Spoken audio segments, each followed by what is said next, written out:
world's writers will walk through those gates. And if you hang around, you get a chance to talk to them.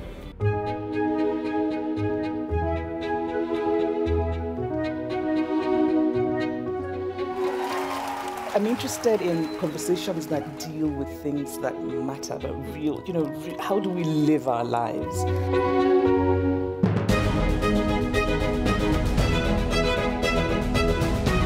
First of all, make climate change personal in your life. The second step is get angry and get active. And the third step, and believe it or not, I think this is the most important. We have to imagine this world that we want to hurry towards.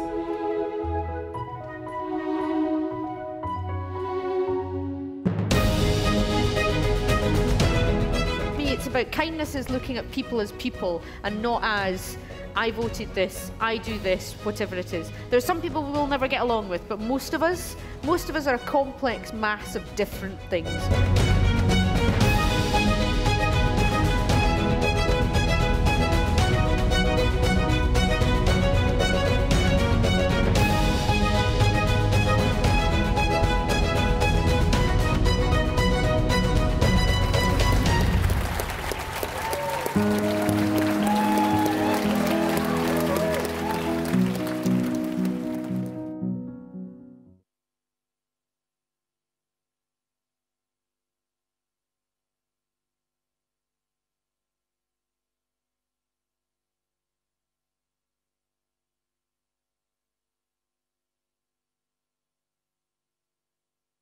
My name is Rajesh Hadi. I've been participating in the Edinburgh International Book Festival for many years. The festival has been central to my development as a writer. The thrill I feel as I enter Charlotte Square has never waned. I could always count on excellent programming and stimulating discussions. There has never been a time when such meetings are more important.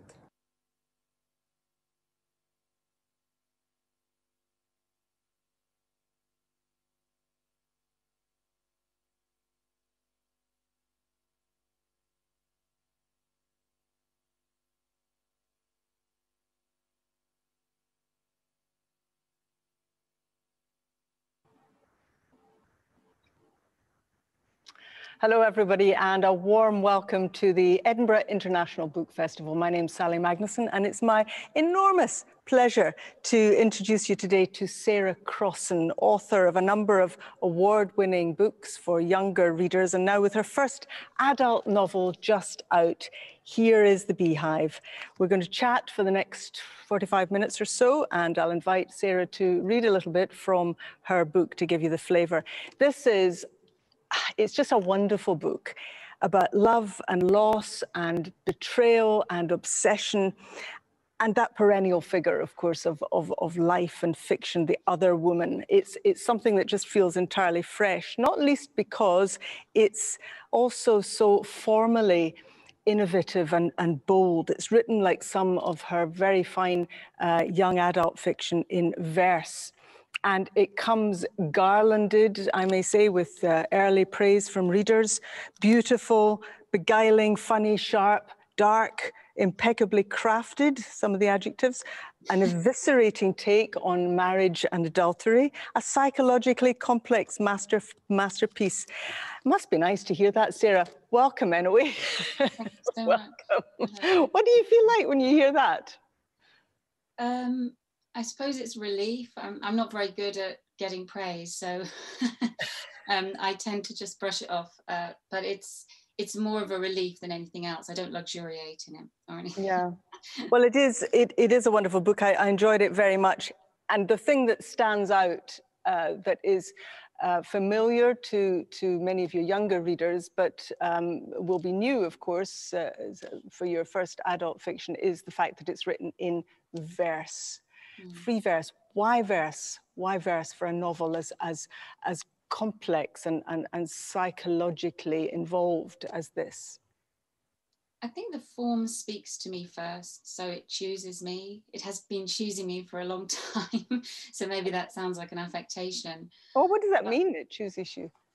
Well, I can't write in any other form, so of course, most of the novels that I begin, I try in prose. I do have a bash at it, and then it doesn't come together. And also, I'm not a writer of great patience, and I like how immediate the form is, and that I can miss out all the boring bits. I can get straight to the emotional heart of the matter in every single poem.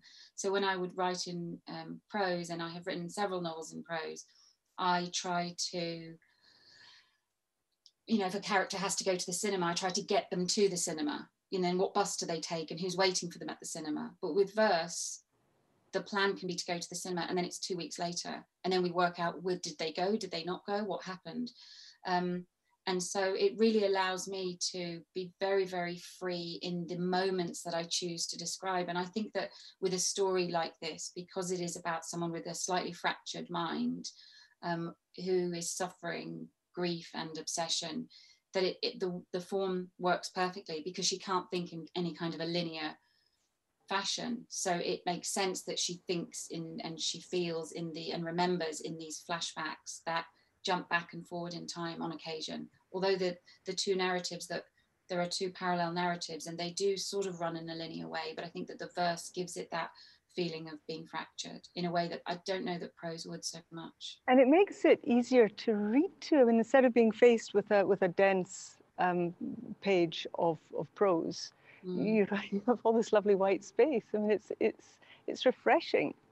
It's amazing how people approach it fearfully and then come away from it feeling so successful that they've read a novel in 3 hours. Who doesn't feel successful when they get out of the bath and they've finished a novel really quickly?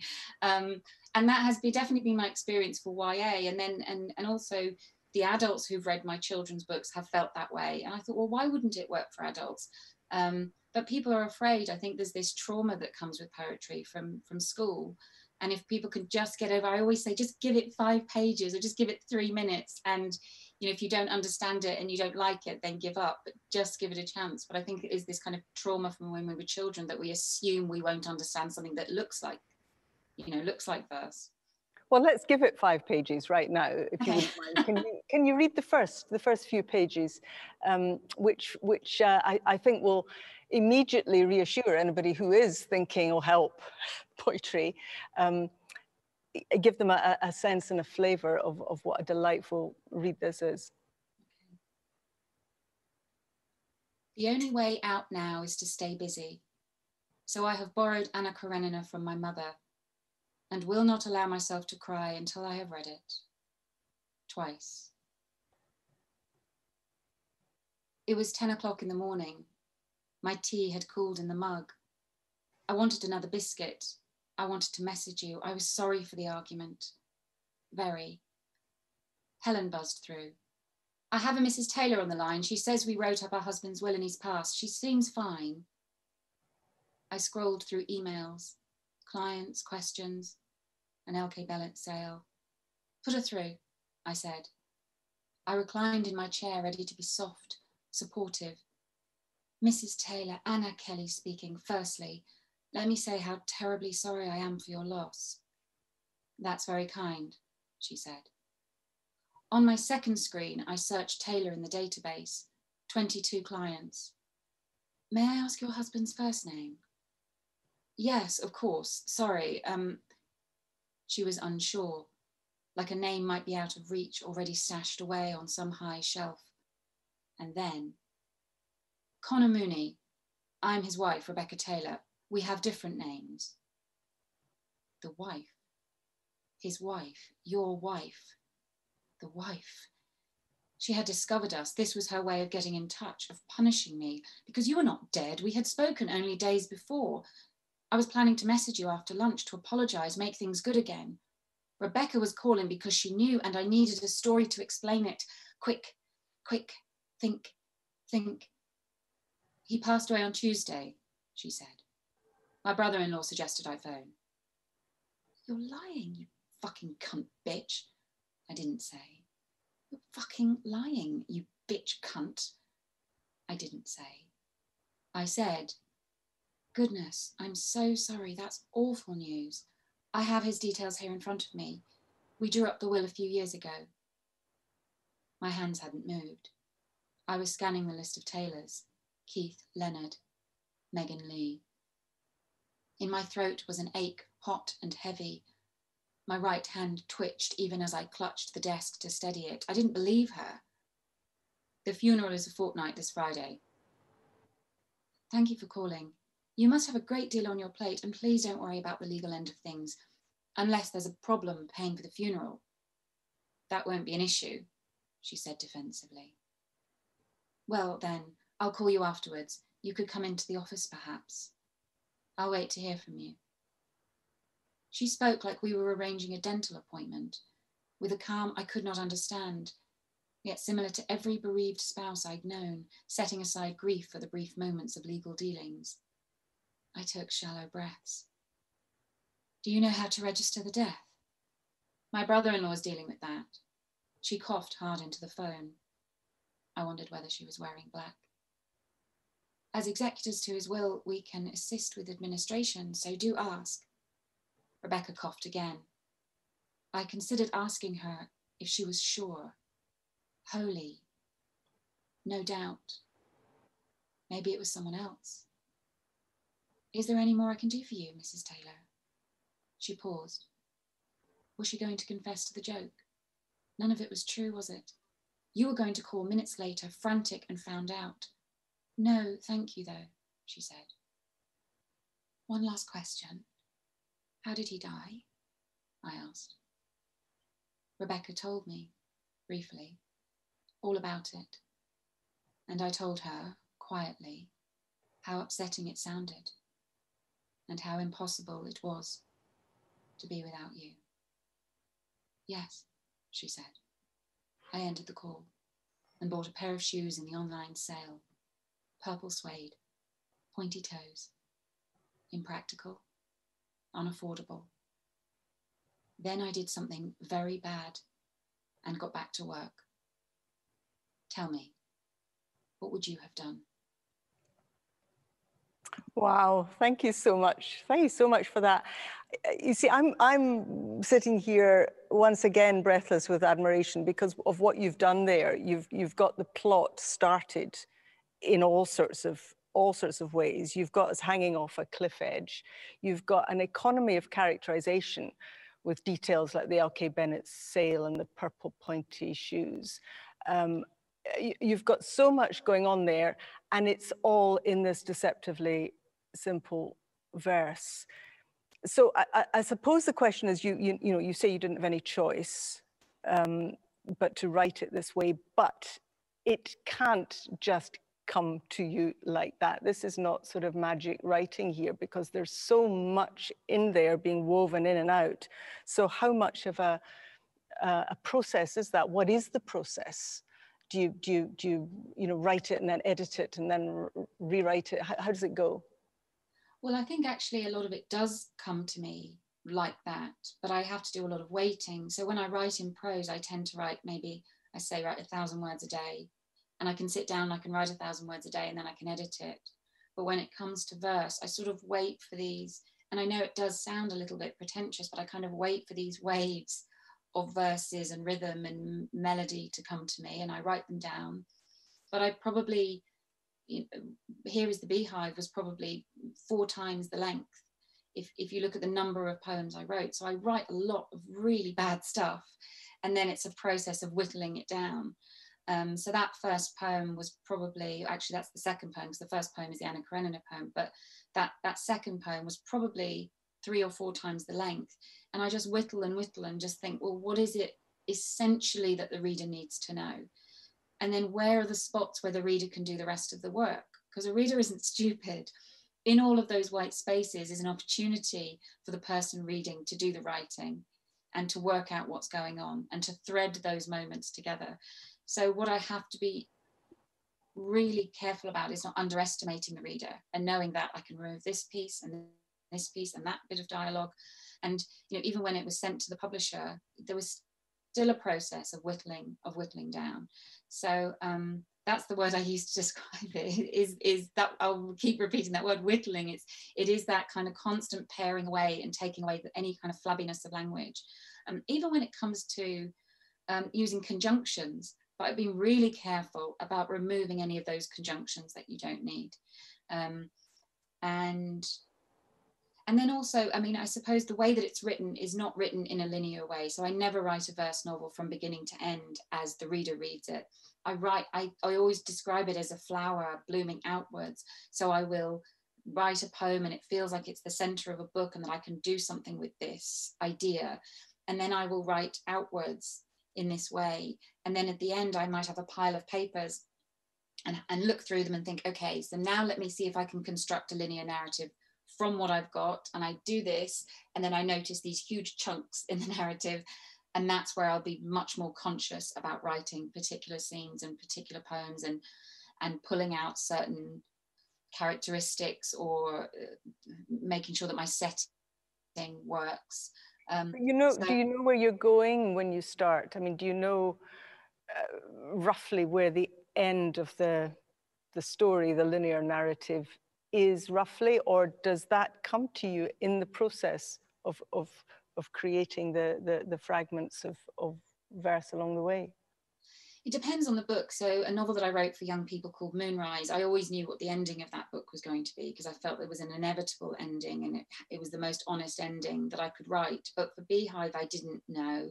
I didn't know that there were going to be these intersecting parallel narratives or these kind of interconnected parallel narratives. I didn't know that. I just created a pile of papers. I just had this idea for a character, this general idea for a plot, and wrote around that idea as much as I could. But occasionally I will also write standalone poems. And then I'm writing a novel and I think, oh, I've written a poem that I think if I edited would perfectly illustrate something in this moment. So there's a scene in Here is the Beehive when Anna's with her sister on a plane and there's another passenger wants to use the toilet and the steward says, no, you must sit down, you must sit down. And that was a poem that I wrote in real time, not connected to any novel, but I was watching this scene on a plane of somebody wanting to use the bathroom and they couldn't. And I thought about the desperation of that person. And then when I wanted to write about the desperation of Anna and I wanted to kind of have a scene with her and her sister, I used that, I kind of reconstructed, I recycled that poem in order to illustrate that point. Let's talk a bit about the story. We've got to be careful not to have any spoilers for those who haven't read it. So just tell us as much as you feel you can about Anna and Connor and what you set out to do in this story. I don't know. Again, I don't know whether what I set out to do is what I achieved, but I think that I wanted to write about secrecy and I wanted to write about the damaging effects of secrecy. And I was sitting around a pub table with some friends one evening and we started to talk about secret relationships. And there were women from all different walks of life, all different ages. It was a really diverse group of women, some divorced, some remarried, some single, some married for a very long time, straight women, gay women. And every person in that group had at some point a secret relationship. And it was astounding to me. I thought it was so strange. And I thought, were we all very conniving? And that's why we had somehow bonded. But it wasn't. And after that conversation, I asked as many people as I could, and I couldn't find one person who hadn't at some point had a relationship with a co-worker that they'd kept secret, or with somebody who was in a relationship, or they were in a relationship, or with a teacher, or with somebody of the same sex, or for religious reasons they couldn't be with a particular person and they had a relationship that was kept secret. So I found this really curious, and then no one within those relationships found them positive. And I started to wonder why people do it, what keeps them in those relationships, and then what the aftermath could be. And what would the aftermath be if there could be no closure to a relationship like that, if it was taken away in a way that meant there was no going back or no conversation that you could have with that person. So that's really what I was trying to achieve. I was trying to write about grief and secrets. But apart from that, I didn't know at the beginning, it wasn't till the end that I understood that Anna was going to try and befriend Rebecca, Connor's wife. I didn't know that I don't know, I don't think I knew that Connor was going to be as sympathetic a character as he seems to be according to the people who've read it. I'm really surprised by how people have not commented on his behaviour.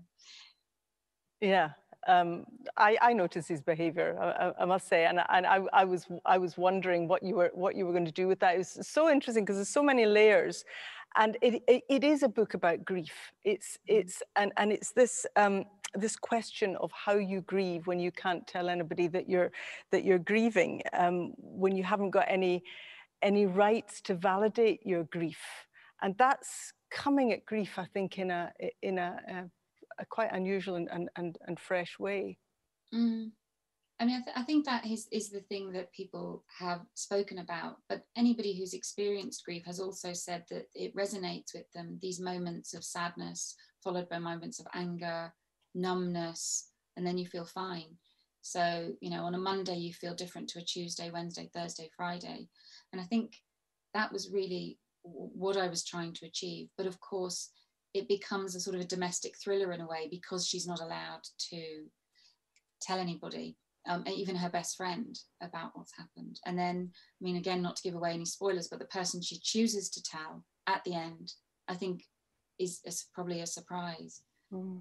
The other characters are drawn with, you know, with great economy, but they also come very much alive on the page, like Tanya, the best friend. I noticed that Elizabeth Day, the writer, commented in a tweet that the great thing about Tanya is that she actually talks the way best friends do. And there is just this note of authenticity throughout. Is that, I mean, it's clearly something that you just do very well as a novelist. You listen, you've got a great ear for dialogue. I think what I hope is that people are emotionally impacted by my books. And I don't mean that I'm trying to lead them to be emotionally impacted on page 137. I don't want to manipulate my reader in that way. But I think the only way to emotionally impact a reader is by being as authentic as you possibly can in terms of the emotional landscape. And for me, that does mean digging. That means, you know, pulling at my own guts and working out the things that bother me. And when I write a book, saying to myself, well, what is it that I'm trying to work out through this book? What is it that I'm trying to emotionally work on in this book? And I think if you do that as a writer, and you write in a way that's genuine and you're authentic to the process, but also just creating an emotional landscape that is authentic because you allow yourself to feel it while you're writing it, then your reader will respond in kind. But if you try and manipulate your reader to get them to feel a particular thing at this moment because you are the puppet master, I feel like that's doing a number on a reader, and the reader can read between the lines. Well, certainly when I was writing for children, I knew that was the case. Children are very astute and they know exactly when you're trying to manipulate their feelings. And so I was just using the I don't know, the process that I've used in all of my books, which is feeling, just allowing myself to feel. And sometimes when I write, I don't do a lot of words don't get onto the paper. I just sit and I feel, and I imagine what it would feel to be in a particular situation, in a given situation. And then also obviously drawing on my relationship. So the friendship with the girl with Tanya is based on my relationships with women. You know, we don't talk to each other nicely. We're really rude to each other. And we know that's love, you know. Yeah, and that's why it works so well. Let's talk a bit about your books for younger readers. This is your first adult fiction, but you've had a long apprenticeship. What is the difference? How big a shift for you was it to write for adults? I mean, there was some language in the bit that you read to us, which was clearly not going to appear in a young adult book, but that is probably a superficial difference. But tell me what you think. Well, it's maybe a superficial difference, but freeing, you know, freeing to be able to write in a way that people, you know, use dialogue in a way that people genuinely use dialogue. So that was really freeing. And I don't think it's a particularly fashionable view, but I'm of the view as a children's writer that I want to protect children. I know I write about very difficult subjects, but I think I do them in a way that's palatable. I write in a way that's palatable for young people. And as both a mother and as an ex-teacher, I'm always aware of my teen audience as children. I think because they look like adults, we shouldn't assume that they are adults, they are children. And I'm always aware of that. And I think especially in my role as the Irish Children's Laureate, Literature Laureate, that I was aware of that kind of role of responsibility in terms of young minds. And so Here is the Beehive was so freeing for me to feel that I didn't need to worry that if a character said a particularly offensive thing, that the writer was saying it, or that I was advocating this point of view. So there's a character in Beehive that is transphobic, comes into Anna's office and is saying these kind of awful things about a member of his family. But just because but I wouldn't have written that in a children's book, because I would not in any way want a child to pick up on anything that this character is saying and think that that's something that's reasonable. But of course, an adult reader can be a lot more discerning. So that was great, that I could kind of have characters be as ugly as I wanted them to be, and it didn't mean I was approving of this ugliness or this awfulness. And so, you know, I feel like in a way it was a much easier process. And you were free to write about sex as well, presumably for the first time. Yeah, but then didn't really write about it very much. And I said to my editor when I got the deal, I said, shall I kind of sex it up a bit? Because for a book about an affair, there's not much sex in it. So she said, no, I think there's enough. I think you're fine. So I didn't take that opportunity. Maybe in the next book, I'll write something a bit racier, but I don't think there's anything particularly racing in it. But what's been hard or interesting is some of my younger readers have messaged me and said, oh, I can't wait for Here is the Beehive to come out, and I've ordered it. And I have tried to warn them against it, not because I'm trying to censor, but I just don't think there will be anything in this book that will resonate for them. I think it's an adult book, and not just an adult book, but a book even for older adults. I don't know to what extent it will appeal to younger adults, people in their early 20s, because I think you have to have had a few scars to be sympathetic to any of the characters in this book.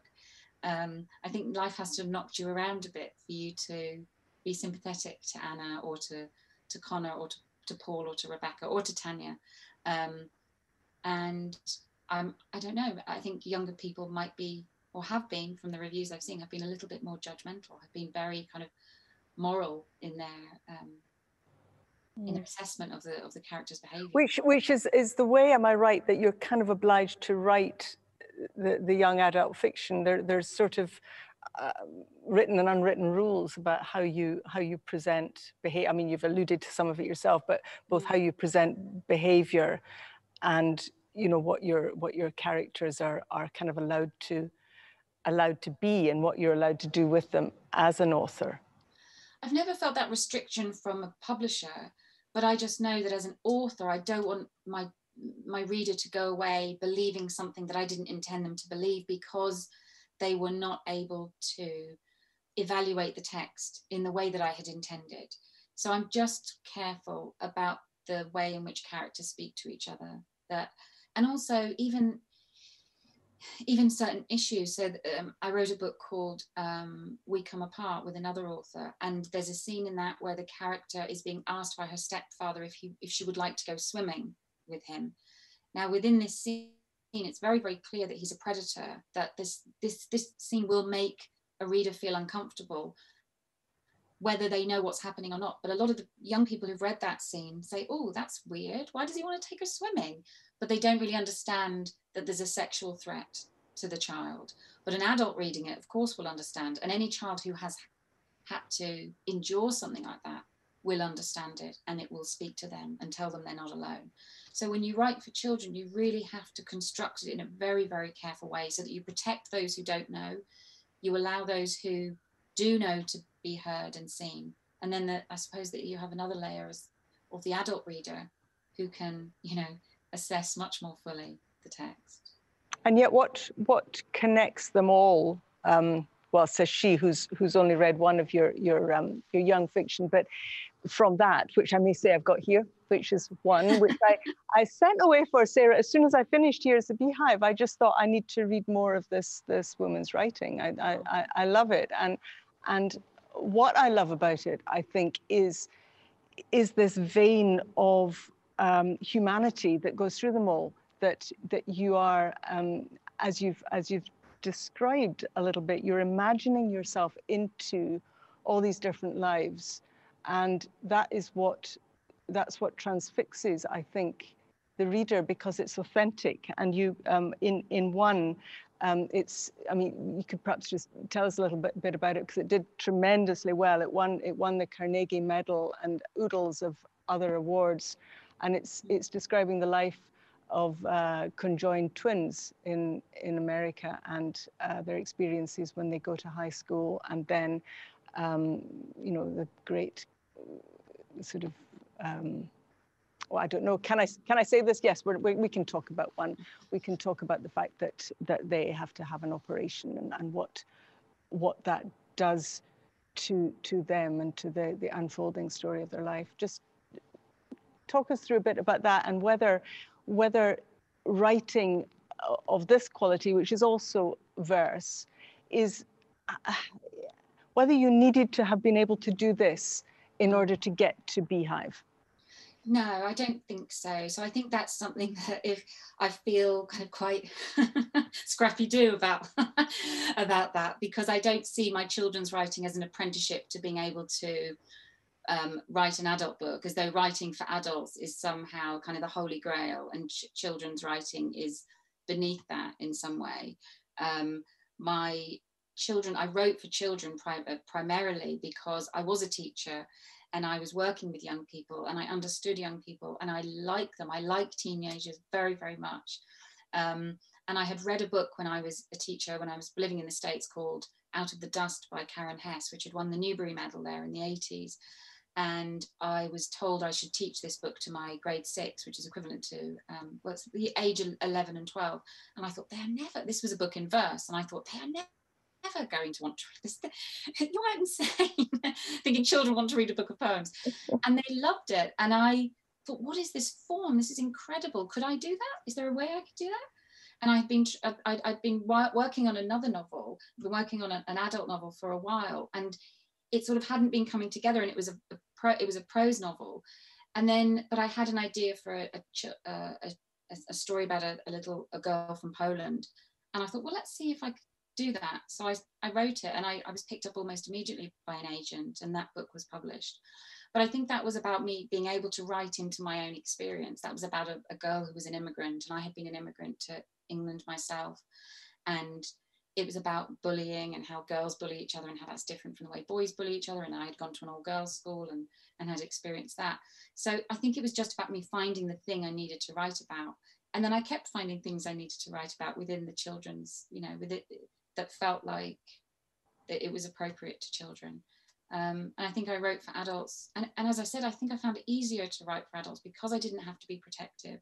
But I knew, and when I had this idea for Beehive, I just knew there was no way I could construct this for young people. There was no way this was going to resonate with young people. But I'm editing a book for young adults now, and it's harder. I don't know why. It's harder. It's like walking through treacle compared to having done the editing for Beehive. So, and you really don't know why? Why might that be? I do think it has to do with protection. I do think it has to do with my feelings of responsibility. And I know that not all young adult writers feel that way. I know that a lot of people feel, well, there's no censorship, writing the way you need to write. You know, your editor will do the work of getting rid of bits that maybe are inappropriate, or maybe not. They might argue with the editor. But it doesn't mean I don't enjoy the process of doing it. It's almost like I don't know, is it my crystal maze or something? Kind of trying to put the pieces together in a way that will work for a young adult. Do you think it's going to be difficult then, if you continue, as I'm sure you will, as an adult fiction writer and a young adult fiction writer, to have this dual, not identity, but you know what I mean, when you're actually trying to steer some of your young adults away from your adult fiction. I think so. I think I need to have path to tread. Yeah, I think that what I need to do is I need to sort of go younger. I think I need to make my fiction much younger because one, you'll probably notice it's very close to adult. And a lot of people had said to me, why didn't you write it as an adult novel? You would have sold so many more copies. You know, you're insane. Why did you do it that way? And the same with Moonrise, same with Toffee. They all really are tiptoeing towards the adult market.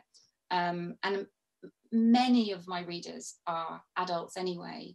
And not young adults, not 20-year-olds, but 30, 40, 50, 60-year-olds read my young adult fiction. So I think that really what I need to do in terms of sort of, if I'm thinking about it commercially, I need to sort of adult and then younger. So The Weight of Water, which was my debut, is probably about 9+. And I think that makes it a lot clearer for readers. But I do understand, yeah, there will definitely be this confusion. But I suppose you have fantastic writers like Meg Rossoff, John Boyne, who are coming back and forth between the two without a problem, really. And if you have a good publisher, and I do, Bloomsbury are fantastic, I think they get it right in terms of knowing where to go with the books. And just even in terms of the jacket, I think the jacket for Beehive looks very different to my young adult fiction. Jacket, everybody? Jacket? It is a beautiful jacket. It is beautiful. It is beautiful. Yeah. And here's the Beehives, a little verse in the middle, isn't it? That you took the title from. Yeah. Is there a story behind that, or? No, I just heard that poem. Here is the beehive. Where are the bees hiding away when nobody sees? I can't remember. Look, and you'll see them come out of the hive. 1, 2, 3, 4, 5. And then so you're meant to kind of use fingers, but I think like most nursery rhymes, there's sort of a very dark layer to it somewhere. So I remember hearing this poem when my daughter was very little, and this nursery rhyme, and thinking, gosh, there's something very sinister about that, and I wanted to use it somehow. So that's where it came from. Just to go back a bit to your early writing, you took quite a while, didn't you, to maybe not to get started, but to dare to put yourself forward for publication. What was that about? Tell us the process that you went through in the early days. Well, I wanted to write. I'd always loved writing. When I was at school, I loved it. But I was like many people. I didn't think that was an option for me. Most of the women in my extended family were hairdressers or teachers, and that was something that our family did. And it didn't mean my parents didn't value education. They really pushed all of us. I have 3 brothers, and they really pushed education. But I went to university, I did philosophy and literature, and then I became a school teacher. I went to Homerton at Cambridge and taught English and drama for several years. And then I was teaching a lesson about living your dreams. I'm saying to the young people, I think it was a year 10 class, you can be anything you want. Don't let anyone tell you can't be anything you want. And I believed it for them. And then I had a very cheeky boy called Ryan stand up and say, have you always wanted to be like a teacher? and the subtext was, you're a terrible teacher. This can't possibly be your dream. There must be something else. And I said, no, I also would like to write. And I don't know what age I was, maybe 24. And he said, well, you have a bit of a cheek telling us to live our dreams if you haven't even tried. And he was the kind of kid who you're always sending out of class. And I would normally have sent him out of class for such a cheeky comment, but I didn't. I thought, my God, he's right. And so I applied to do a creative writing master's back at Warwick, where I had done my undergraduate degree. And I did that, and I tried to write, but I was still held back by insecurities. And so I was writing all the time, but never submitting anything to agents, never applying even to do courses. I was completely outside of the literary world. I didn't even know booksellers. I didn't know librarians. I didn't know anybody. And I continued to teach and write. And then I was accepted. And then eventually, sort of several years later, I was accepted onto an Edward Albee fellowship. So I was sent off for a month to Long Island to write. And there I met a guy called Matthew, and he said, why have you not sent your work to agents? You need to do that immediately. And so he wrote me a letter and pretended to be me, and then sent off The Weight of Water, which I just started writing when I was there. And then I got an agent immediately. But I think we spoke about apprenticeship, and I don't believe that the children's writing was my apprenticeship, but I believe those 10 years between the creative writing degree and meeting Matt in Long Island, that was my apprenticeship. It was writing terribly, doing lots of redrafts of a novel that will never see the light of day. And then I wrote this novel in 6 weeks, and it was accepted immediately by my agent, and then got a publisher as good as Bloomsbury, and the rest is history, really. And was the masters in creative writing, was that helpful? I mean, was that what actually helped you to hone the craft, if you like? I had brilliant tutors. Maureen Freely was the tutor who really encouraged me, and actually I saw her at the Edinburgh festival last year, and we were chatting, and she's saying, I can't believe that this is the journey that you've taken. And so it was because of people like her, but it was more the things that she said in terms of encouragement. Just don't stop talking about yourself as a teacher. You've got to stop saying you're a teacher. You're a writer and you teach. This is the thing that you do. This is the thing that you're good at. And so just in terms of validation, it was important. I'm not sure what creative writing degrees do, apart from give a person space and time to cultivate the craft. I think it's a difficult thing to teach. I mentor myself. I mentor writers myself, and I think it's hard. Sometimes I'll get someone, I think, I can really do something with this person because I can see where they need to just sharpen up a little bit. But then I get some work and I don't know where to start, because unfortunately, I think I talked at the beginning about emotional landscape. I think either you're keyed into that or you're not. And I'm a great fan of Brené Brown, and she talks a lot about love and belonging, and that's all we're searching for. We're just searching for love and belonging.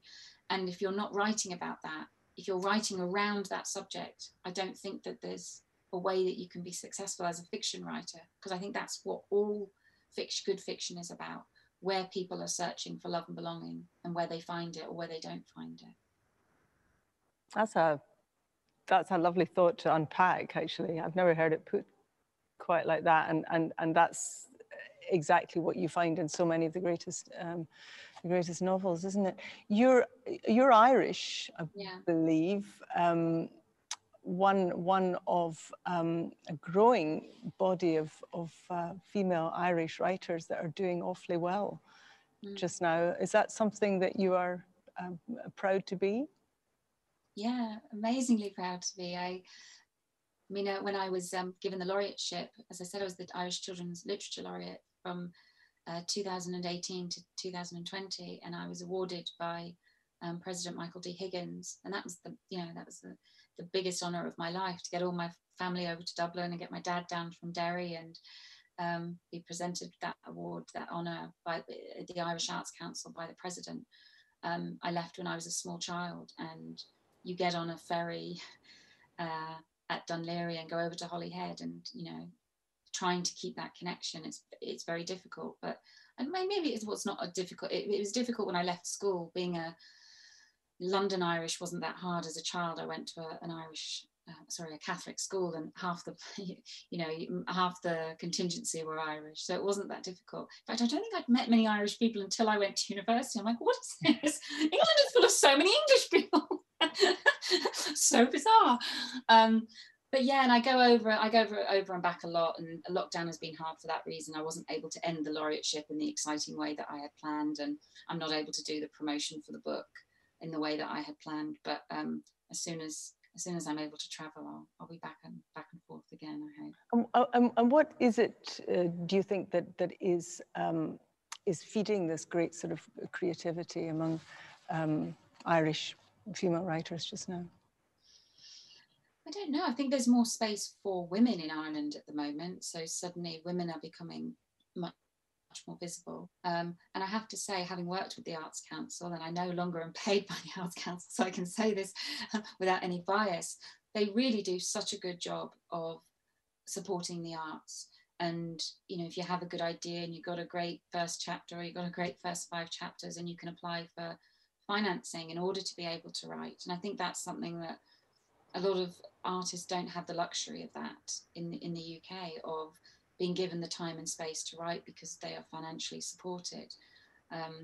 So I know that as the Irish Children's Laureate, that I was earning so much more than my counterparts, the UK Laureate and the Dutch and from around the world. And that made a big difference, because it means that they can recruit someone who is able to do the work without having to kind of give up you know, another job, so that it can feed them, basically. So I think that's played a big part of it. But I just think that women's voices are now seen as important in a way that they weren't for such a long time, which sadly, you know, that was the result of, I think, a big part of it was the influence of the church in Ireland, and it's having a little bit less of an influence. So I think that might be it as well. But then you've got people like Anne Enright who are really supporting younger writers. I think having someone like her kind of dragging us up, that helps as well, and telling us that we can do it, and that what we're writing is valuable, and that just because it's domestic doesn't mean it's not great literature as well, which I think is often the thought, that men don't write about the domestic world and therefore they're writing big books and women are writing small books. But what world do we live in but the domestic? That is, the world is contained in a kitchen. You know, that's where we live. And I think in lockdown we're all seeing it. You know, that's where life is. It's around a dinner table. And what about next for you? What's coming next from the adult pen of Sarah Crossan? I'm trying to work out some ideas. I had written the beginning of a novel and it just wasn't exciting to me, so I stopped, and I want my work to be exciting. I've got other ways of, I keep talking about money, but I have got other ways of making money. I don't kind of have to write something I don't want to write in order to do that. So, but I want to write in verse, or at least kind of very pared down prose. I want to continue to do that, and I'm really excited about the idea of adults reading verse and feeling reconnected to verse and to poetry, and to be stepping away from those negative feelings they had about it when they were children. Because of course when we're at school, you either understand it or you don't understand, and if you don't understand poetry, you're not allowed to access it, and you do badly in your exams, and then that's it forever, for the rest of your life, that you think of poetry as difficult, and the only time you engage with poetry is if somebody gets married or there's a funeral, and then we whip out the poems. But apart from that, everyone feels afraid of it, and I would love to be part of I suppose, this new wave of poets bringing poetry to everybody, and saying, and as the laureate, I said, we are the poets, poetry belongs to everyone, and I truly believe that. And the idea of any other art form being taken off you would be abhorrent, but somehow we allow poetry to be taken away from us, and I would encourage adults not to allow that, in the same way that I would encourage children not to allow it either. And what would you say to anybody who is watching this, listening to you, and thinking, I wish I could do that, but actually don't dare, perhaps in the way that you once thought you didn't really dare because you weren't good enough, or whatever reason? I did an event once with a writer called Louise O'Neill, who's another very, very strong Irish writer, women's Irish writer. And we were in front of a group of young people. And I said, I just thought, why me? Like, why me? And she turned and she said, why not me? Like, my philosophy was, why not me? Why someone else?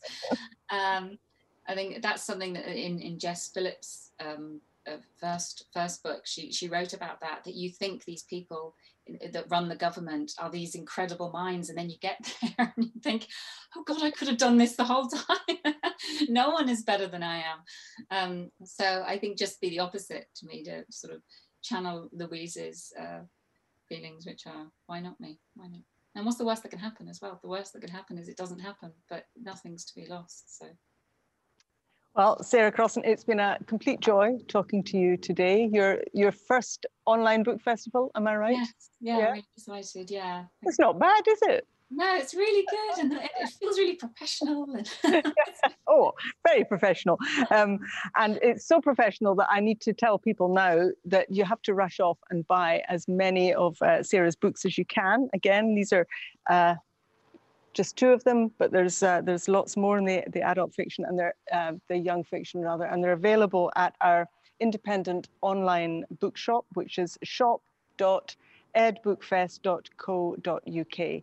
And can I just remind you in closing that this year's festival programme is free of charge for everyone, and that's been made possible by the generosity of supporters and donors, to whom we are extremely grateful. If you've enjoyed this event, we'd love you to consider making a donation to the Edinburgh International Book Festival so that they can continue to do their great work of putting on as many events for people as possible.